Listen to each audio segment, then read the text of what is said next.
100 दिन के बाद जब ज़मानत डकी साहब की मंजूर होती है, मजलूमियत का जो है एक बाकायदा एक ज़बरदस्त तरीके से एक मंजर कशी करते हैं। अगर आप FIR का जायज़ा लें जाहिद, तो 50 से ज़्यादा FIR में जो है वो लिंक्स मेंशन है जहाँ ये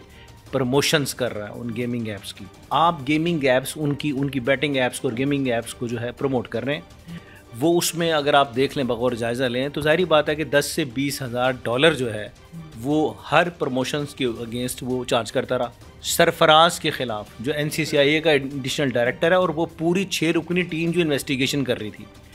मेरे नज़दीक तो उनको नविश्ता दीवार बना देना चाहिए कि ये खाली लाहौर में NCCIA में नहीं हो रहा, ये पाकिस्तान में जहाँ जहाँ भी जो डायरेक्टोरेट है NCCIA के, उन सब जगह ये बदमाशियाँ चल रही हैं, सब जगह ये बदमाशियाँ चल रही हैं। हमारे साथ सीनियर सहाफ़ी हैं, तजज़ियाकार हैं यासिर शेख साहब, इनसे बात करेंगे। यासिर भाई, बहुत बहुत शुक्रिया, आपने अपना कीमती वक्त दिया। सर बताइएगा, साद और डक्की भाई एक पैगाम जो है वो जारी करते हैं, पहला व्लॉग जारी करते हैं, और काफ़ी सारे नौजवान जो होते हैं वो काफ़ी इंतज़ार में भी होते हैं कि आखिर डक्की भाई क्या जो है वो बताना चाह रहे हैं। जेल में जो 100 दिन रहे, क्या हालात थे, क्या समझते हैं ये रोना धोना और ये सारी बातें उन्होंने जो की हैं, कितनी हकीकत थी इसमें, क्या सच्चाई है? जाहिद, देखें कि इसमें डक्की के केस में दो पहलू हैं। एक पहलू उसके क्राइम का है, जराइम का है, जिसकी बुनियाद के ऊपर उसके ख़िलाफ़ FIR हुई, और दूसरा पहलू है उसके साथ NCCIA के एडिशनल डायरेक्टर और तफ्तीशकार जो IOs हैं, उनकी बदनीयती, उनकी करप्ट जहनीत, उनकी करप्शन, इमोरल जो है एटीट्यूड ऑफ इन्वेस्टिगेशन, ये दो पहलू हैं जो डिफरेंट है। हो क्या रहा है अनफॉर्चुनेटली कि हम मिन हैसुल मुआशरा जो है एक ट्रेंड के पीछे भब दौड़ते हैं, हकाइक को मस्क कर देते हैं। हुआ ये कि 100 दिन के बाद जब ज़मानत डकी साहब की मंजूर होती है और वो बाहर आके कुछ दिन के बाद, कुछ टाइम के बाद अपनी ज़मानत के, वो एक 52 या 57 मिनट का एक अपना वीलॉग कर देते हैं, जिसमें वो मुख्तलिफ़ मकामात में, उस वीलॉग में टस्वे बहाते हैं, रोते हैं, धोते हैं, और अपनी मजलूमियत का जो है एक बाकायदा एक ज़बरदस्त तरीके से एक मंजर कशी करते हैं। और इसी आड़ में, इसी बुनियाद में जब वो कि एक पूरी एक फ़िल्म एक पोर्ट्रे कर देते हैं, एक पूरा एक मंज़र अपने लिए मजलूमियत का बना चुके होते हैं, वो प्रेजेंटेशन ऐसे इस तरीके से करता है कि पूरा पाकिस्तान 25 करोड़ में से 24 करोड़ से भी ज़्यादा आवाम जो है अब उसके जराइम के बाब को देख ही नहीं रही।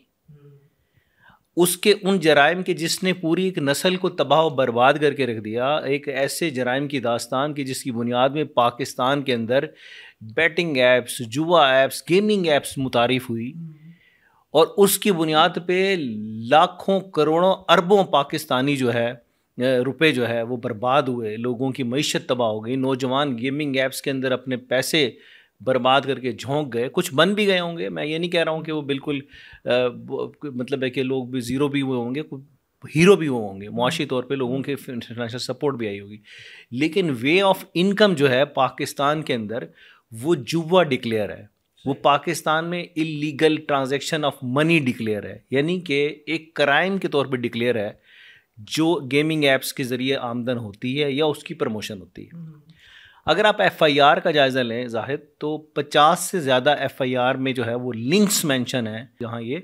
प्रमोशंस कर रहा है उन गेमिंग ऐप्स की। लोगों को इस तरफ माइल करना ऑन रिकॉर्ड, इसके अपने वीलॉग्स मौजूद हैं कि नौजवान नस्ल जो है उसको शॉर्टकट्स आप बता रहे हैं कि किस तरीके से आप इस गैर कानूनी धंधे का पार्ट एंड पार्शल बन के अपनी मईशत को सुधार सकते हैं, जिसको रियासत ने जुआ डिक्लेयर किया हुआ है। रियासत ने उसे जो मालियाती फ्रॉड की मद में डाला हुआ है, उसको बाकायदा एक हीनियस क्राइम डिक्लेयर किया हुआ है। आप गेमिंग ऐप्स, उनकी बैटिंग ऐप्स को और गेमिंग ऐप्स को जो है प्रमोट कर रहे हैं, और प्रमोशन कोई अल्लाह के नाम पे बिल्कुल भी नहीं कर रहे आप। ये जो प्रमोशन का अमल है, ये सारी प्रमोशन का अमल जो है वो उसमें अगर आप देख लें, बगौर जायज़ा लें, तो ज़ाहिर बात है कि 10 से 20 हज़ार डॉलर जो है वो हर प्रमोशंस के अगेंस्ट वो चार्ज करता रहा। अब आ जाती हैं सबसे बड़ी बात जो आपका सवाल है, और जो पूरे 24-25 करोड़ आवाम जो उसके लिए जो है मतलब है कि फ़िक्रमंद है कि जी वो डक्की के साथ तो बड़ा जुल्म हुआ। बिल्कुल जुल्म हुआ। मैं इस जुल्म की जितनी मजम्मत इस वक्त कुर्रा अर्ज़ पे जितने अल्फाज मजम्मत के उतरे हैं वो सारे मेरी तरफ से आप शुमार कर लीजिए। सरफराज के ख़िलाफ़ जो NCCIA का एडिशनल डायरेक्टर है और वो पूरी 6 रुकनी टीम जो इन्वेस्टिगेशन कर रही थी, मेरे नज़दीक तो उनको नविश्ता दीवार बना देना चाहिए। ऐसी करार वाकई सज़ा उनको मिलनी चाहिए। एडिशनल डायरेक्टर NCCIA जो साबिक डायरेक्टर जो है NCCIA की, ढक्की का रोना भी इसी बात पे था कि मैं जुर्म जो कर रहा था मुझे वो सज़ा दे, मैं उस पर नहीं रोता। मेरा रोना धोना इस वजह से है कि मुझसे करप्शन के पैसे मांगे जा रहे हैं, मेरे जो पैसे थे वो गलत तरीके से जो है गैर कानूनी तरीके से वो किसी और अकाउंट में ट्रांसफ़र करा दिए जाते हैं करोड़ों रुपए जो मुबैना तौर पर उसकी जानिब से जिस तरह बयान है, तो वो इस वजह से भी रो रहा था। ये बिल्कुल सही बात है। देखें NCCIA के जहाँ बहुत अच्छे कारनामे हैं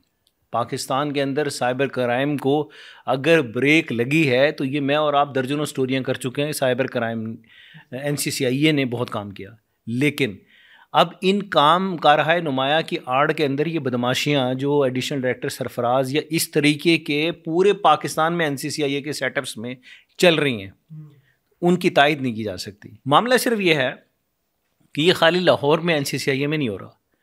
ये पाकिस्तान में जहाँ जहाँ भी जो डायरेक्टोरेट है NCCIA के, उन सब जगह ये बदमाशियाँ चल रही हैं, सब जगह ये बदमाशियाँ चल रही हैं।